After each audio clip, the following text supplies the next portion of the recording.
शरद पवारांवर इतके दिवस स्तुतीसुमनं उधळत होते संजय राऊत महाविकास आघाडी झाल्यापासून आज त्यांनी शरद पवारांवरच टीका केलेली आहे। कारण तुम्हाला काल त्यांनी पुरस्कार दिला, एक राजकीय परिपक्वता शरद पवारांनी दाखवली होती, मात्र संजय राऊत त्यांच्यावर पण टीका केली।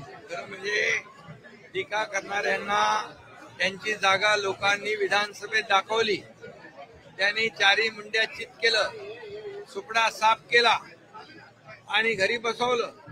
आता त्यांचं संतुलन गेलेलं आहे आणि खऱ्या अर्थाने ज्या द्वेषाने ते पछाडलेले आहे, खरं म्हणजे मग मोदी द्वेष आहे, अमित भाईंचा द्वेष आहे, एकनाथ शिंदेचा द्वेष आहे, इतर कुणाचे द्वेषाने एवढे पछाडले की त्यांनी काल महादजी शिंदे महापराक्रमी योद्धा यांचाही अपमान केला।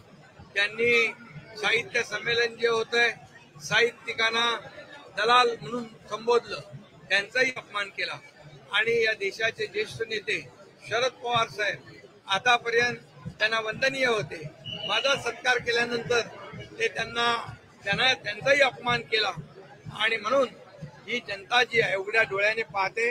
आम्ही आरोपाने उत्तर देणार नाही, कामातून उत्तर देणार आणि मला अभिमान आहे की महापराक्रमी योद्धा महादजी शिंदे यांनी दिल्लीच्या तख्तावर छत्रपती शिवाजी महाराजांचा भगवा डौलाने फडकवला।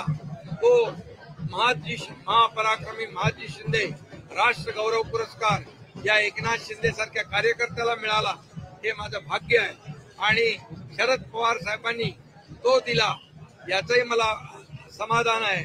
आणि महादजी शिंदे यांचे थेट वंशज केंद्रीय मंत्री ज्योतिरादित्य शिंदे यांच्या उपस्थितीत दिला, या सगळ्यांचा त्यांनी अपमान केलेला आहे आणि म्हणून मी एवढंच सांगेन की जनता सुज्ञ आहे, महाराष्ट्राला एक परंपरा आहे, महाराष्ट्राची एक संस्कृती आहे चांगल्याला चांगलं म्हणण्याची, पण यांच्याकडून काय अपेक्षा करणार आपण आज। म्हणून जनता त्यांना धडा शिकवेल, जनतेने विधानसभेत त्यांना धडा शिकवलाय, अजून त्यांना त्याच्यातून काय बोध घेता आला नाही, त्यांनी आत्मपरीक्षण करावं, आत्मचिंतन करावं, एवढंच माझं त्यांना। राजन साळवी प्रवेश करतात आपल्याकडे, अनेक म्हणजे मोठ्या प्रमाणात प्रवेश अजूनही आता इथं काय हे प्रवेशाचा विषय नाही, पण जे शिवसेनेमध्ये येतात त्यांचं मी स्वागत करतोय।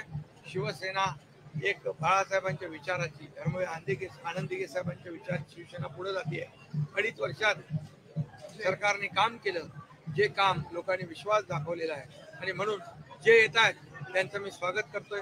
जे काय येत आहेत याचं आत्मपरीक्षण समोरच्या लोकांनी करावं।